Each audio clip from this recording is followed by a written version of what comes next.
Channel. तो मध्य प्रदेश में वर्ग 1 के एग्ज़ाम शुरू है और ये एग्ज़ाम चलने वाले हैं आगे तक। और अगर आप भी इसका एग्ज़ाम देने वाले हैं तो आज की वीडियो में आपको बताने वाला हूँ कि पिछले वर्ष जो है 2018 में इसके किस प्रकार से सवाल पूछे गए थे। पार्ट 1 के बारे में आज की वीडियो में बात करने वाले हैं कि किस प्रकार की हिंदी इंग्लिश आती है, पेडागोजी में क्या पूछा जाता है। तो आज की वीडियो को आप आखिरी तक अवश्य देखना, मैं आज के वीडियो में इसको सॉल्व करवाऊँगा कि क्या क्या आता है। तो चलिए, चैनल को सब्सक्राइब नहीं किया तो हमारे चैनल अभी तक टीचर को सब्सक्राइब जरूर कर लेना, जैसे कि यहाँ पे सारी वीडियोस आपको मिल सके। चलिए देख लो।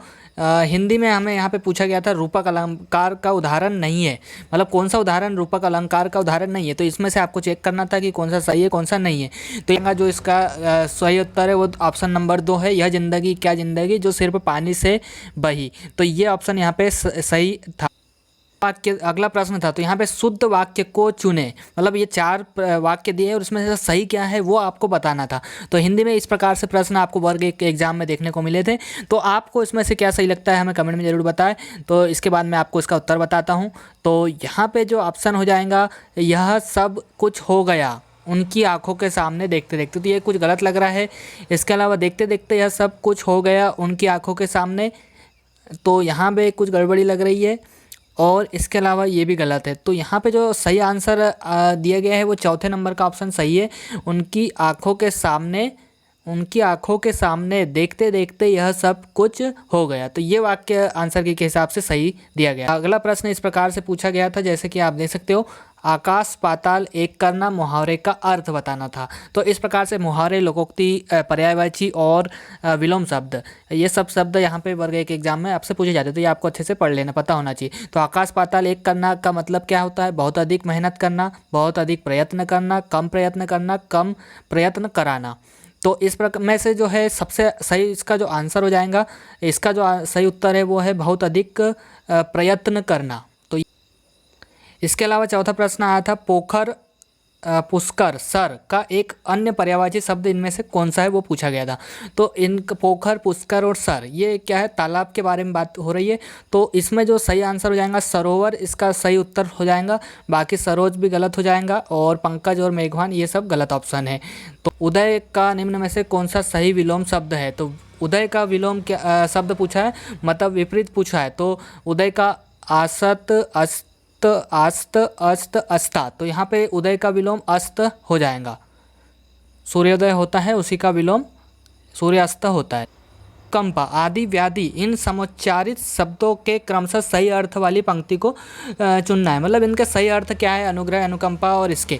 तो इसका सही उत्तर क्या हो जाएगा? चलिए अब देख लेते हैं। तो अनुग्रह या और अनुकंपा। तो अनुग्रह, अनुकंपा का मतलब होता है दया करना। तो यहाँ 2 जगह दया करना ऑप्शन आ रहा है, तो इनमें से सही आंसर 1 होगा। तो अनुग्रह का मतलब भी होता है कृपा करना। तो ये कृपा करना, दया करना, ये ऑप्शन मिल रहा है। आदि, व्याधि, मानसिक पीड़ा और शारीरिक रोग, तो ये ऑप्शन यहाँ पे सही हो जाएगा। अगला सवाल है, पीत सागर में कौन सा समाज है? संधि समाज से भी प्रश्न बनते हैं। तो यहाँ पे पीत सागर का जो सही आंसर हो जाता है कर्मधारय समाज के अंतर्गत आता है ये। तो ये ऑप्शन आपको पता चल जाएगा। इसी प्रकार अगला प्रश्न है, जिसके हृदय में ममता नहीं, इस वाक्यांश के लिए एक शब्द बताना है। तो जिसमें ममता नहीं है, तो निर्भय ये भय के बारे में है, निर्दय, निष्ठुर, निर्मम। तो यहाँ ममता के बारे में बात की जाए तो निर्मम वाला ऑप्शन सही हो जाएगा। दया के बारे में बात होती तो निर्दय होता है, लेकिन निर्मम यहाँ सही। का शाब्दिक अर्थ नहीं है, निम्नलिखित में से कौन सा व्याकरण का शाब्दिक अर्थ नहीं है? तो भाषा व्याख्या, भाषा विश्लेषण, विग्रह, पृथक पृथक करना, ये सही है। लेकिन यहाँ पे जो पहला ऑप्शन दिख रहा है शब्दास्त, ये ऑप्शन गलत है यहाँ पे। तो ये व्याकरण से इसका कोई लेना देना है। उपसर्ग से संबंधित प्रश्न पूछा गया था और ये लास्ट प्रश्न है, दुकान वाला में कौन सा प्रत्यय है? तो ये आपका बहुत ही आसान है, दुकान वाला में वाला प्रत्यय है, जैसा कि आपको देखकर ही शब्द देख के पता चल रहा है। चलिए अब इंग्लिश देख लेते क्या पूछी गई थी। पहला सवाल यहाँ पे पूछा गया था, तो इडियम्स एंड फ्रेजेस से संबंधित ये सवाल पूछा गया। तो यहाँ पे आपको दिखाई दे रहा है पहला प्रश्न, तो why have you got such a long face, ये यहाँ पे दी गई है इडियम्स या फ्रेज। और इसका जो आंसर है वो हमें यहाँ बताना है इसका क्या मीनिंग होता है। तो इसका जो सही अर्थ हो जाता है वो है लुक सैड, मतलब कि यहाँ पे तुम मतलब दुखी क्यों दिखाई दे रहे हैं। तो वहाँ पे इसका जवाब यहाँ पे ये प्रश्न पूछा गया है और तो ये उसका जवाब दिया गया है। तो इसी प्रकार आपको सही उत्तर क्या होता है वो बताना है, उसका क्या अर्थ है। तो यहाँ पे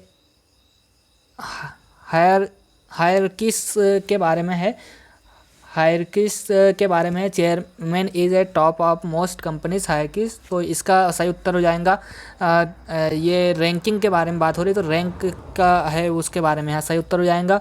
तो रैंक वाला यहाँ से आप देख सकते हैं, the struggle for existence and survival of the is drawing of evolution that that's accepted universally। तो यहाँ पे डेट इज़ एक्सेप्टेड, यहाँ सही रिक्त स्थान की पूर्ति करना है तो यहाँ पे इज़ आ जाएगा, डेट इज़ एक्सेप्ट। तो यहाँ पे अगला एक जो प्रश्न आया था पिछले बार वो है सीक्वेंस को सही क्रम में जमाने का। तो यहाँ पे आप देख सकते हो इसमें से क्या सही उत्तर हो जाएगा। आपको ये 5 लाइन दी है, 5 वाक्य दिए और इसको सही क्रम में क्या होगा, किसके बाद कौन सी लाइन आना चाहिए वो आपको यहाँ पे चेक करके तो इसका जो सही उत्तर हो जाएगा 1 3 5 4 2। इसका रीअरेंज करेंगे तो इसका सही आंसर ये आ जाएगा। इसके बाद एक और सवाल है यहाँ पे, तो जैसे कि आप देख सकते हो इसका रिक्त स्थान की पूर्ति करना है। तो how many pieces dash the consignment consist of. तो यहाँ पे इसमें डू की यहाँ पे do does has have 4 option दिए हैं, तो इसमें से कौन सा सही आएगा। तो यहाँ पे डज ऑप्शन आ जाएगा क्योंकि यहाँ पे बहुवचन है, तो यहाँ पे डू का डज वाला ऑप्शन जो है राइट आंसर रहेगा। एक और सवाल है, तो यहाँ पे इसमें जो है आपसे करेक्ट एडवर्ब आपको एंटर करना है यहाँ रूम इसमें। तो वी इंटर्ड द रूम, फिर इसका क्या आएगा किस प्रकार से। तो क्वाइटली सही ऑप्शन लग रहा है जल्दी से। और आया हुआ था 7वें नंबर पे 4 ऑप्शन में से कौन सा इनकरेक्ट सेंटेंस है वो आपको पहचानना था। इसमें से 4 ऑप्शन दिए हैं, तो इसमें से कौन सा वाक्य जो है गलत लिखा हुआ है ये आपको चेक करना था। तो इसमें जो सेकेंड ऑप्शन है ये वाला गलत है। एक और ऑप्शन है रिक्त स्थान पूर्ति वाला है, Raju was confident that his talisman would never fail him. तो इसमें सही आंसर क्या हो जाएगा वो आपको चेक करना था। तो कॉन्फिडेंट और कॉन्फिडेंस, तो इसमें का सही आंसर जो हो जाएगा कॉन्फिडेंस वाला ऑप्शन सही हो जाएगा 1 नंबर का। जीके में क्या पूछा गया था पिछली बार, चलो थोड़ा सा देख लेते हैं। तो प्रकाश वर्ष यानी light year is a measurement of, प्रकाश वर्ष निम्न में से किसका मापन है। तो प्रकाश वर्ष के द्वारा क्या नापा जाता है, तो ये इसका जो सही आंसर हो जाएगा अंतरिक्ष में दूरी, डिस्टेंस नापा जाता है। तो भारत की सबसे बड़ी भौगोलिक इकाई फिजियोग्राफिक यूनिट का नाम पूछा गया था। तो लार्जेस्ट वाला बताना है, तो यहाँ पे थार का रेगिस्तान है, प्रायद्वीपीय पठार है, हिमालय पर्वत, भारत का उत्तर भारत का मैदान। तो इसका जो सही आंसर हो जाएगा प्रायद्वीपीय पठार। मध्य प्रदेश से संबंधित है, भारत के कुल कोयला भंडार की तुलना में मध्य प्रदेश में कोयले के भंडार का कितना प्रतिशत है ये पूछा गया था। तो इसका जो सही आंसर हो जाएगा 7% से ज़्यादा वाला ऑप्शन इसका करेक्ट था। और जो ये इस प्रकार से एमपी से भी कुछ सवाल बन रहे हैं, और अभी वर्तमान के जो एग्ज़ाम हुए हैं 1-2 तारीख में उसमें भी एमपी के जीके भी 1-2 सवाल पूछे जा रहे हैं। अगला सवाल है आपदा प्रबंधन अधिनियम किस वर्ष में लागू किया गया था। डिजास्टर मैनेजमेंट एक्ट, तो ये कब आया था इसके बारे में पूछा गया। तो इस प्रकार से जीके में पूछे जा सकते हैं, तो इसका राइट आंसर 2005 हो जाएगा। रीजनिंग के सवाल पिछले बार कैसे पूछे गए थे इसी प्रकार से आपसे अभी भी पूछे जा रहे हैं। तो लुप्त संख्या ज्ञात कीजिए, फाइंड मिसिंग नंबर का सवाल है। तो 2 के बाद 7 है, 7 के बाद क्या आएगा, और 23, 34 और 47 इस प्रकार का पिछले बार पूछा गया था। तो चलिए अब इसको सॉल्व करके देख लेते क्या राइट आंसर आ रहा है। तो इनके बीच में हम अंतर निकाल के देख लेते हैं। 2 है, 2 के बाद 7 है, इनके बीच में जो अंतर है 5 का है प्लस 5। इसके बाद में यहाँ पे कितना अंतर होना चाहिए वो देखेंगे। और इसके पश्चात 23 है, और 23 और 34 है, 34 के बाद 47 है। तो इसके बाद आपको इसमें क्या है अंतर निकाल लेंगे। 23 और 34 के बीच में क्या अंतर है, 4 में से 3 गए 1 और 3 में से 2 गए मतलब 1, तो 11 का अंतर हो गया। और यहाँ पे आप 4 में से 7 गए तो यहाँ 13 का अंतर है। तो यहाँ देख सकते हो 5 है, 11 है और इतना है। तो इसके बाद यहाँ पे कितना अंतर हो जाएगा, तो 7 में कितना अंतर हो रहा है, यहाँ पे 9 का आ रहा है। तो 9 का अंतर आना चाहिए 5, तो यहाँ पे आपका जो आंसर हो जाएगा 14 आंसर हो जाएगा। तो 14 यहाँ पे सही आंसर हो जाएगा वो हो जाएगा 14 आएगा। यहाँ पे इस प्रकार से सीरीज बन रही है, इनके जो अंतर है 5, 7, 9, 11, 13 इस प्रकार से यहाँ हो जाएगा। अगला रीजनिंग का सवाल यहाँ आप देख सकते हो इस प्रकार से पूछा गया था। दी गई श्रृंखला अक्षरों और संख्याओं का एक अनुक्रम का प्रयोग करती है, गलत का संयोजन पहचानना है। मतलब इनमें से कौन सा एक जैसे नहीं है। तीन जो चीज़ें हैं यहाँ पे ऑप्शन दिए वो एक जैसे रहेंगे ये सब में, और एक ऑप्शन गलत दिया है, तो कौन सा है वो पहचानना है। तो यहाँ आप देख सकते हो सब में CO लिखा है, लेकिन तीसरे ऑप्शन में C0789 लिखा हुआ है, तो ये ऑप्शन यहाँ पे गलत हो जाएगा और इसका जो राइट आंसर हो जाएगा तीसरे नंबर का सही हो जाएगा, और इसका जो चौथे नंबर का ऑप्शन सही हो जाएगा।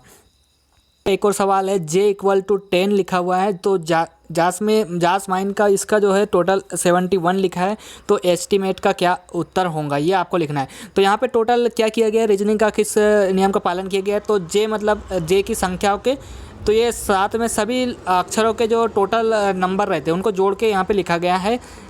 इनके जो सीरियल नंबर पे कितने नंबर पे आता है उस प्रकार से। तो J का 10 हो गया, +1 हो गया, S का कितना हो जाता है ST मतलब यहाँ S का 19 हो गया, M का MN मतलब 13 हो गया, I का 9 हो गया, N का 14 और E का 5। इन जोड़ के जो है 71 आ रहा होगा।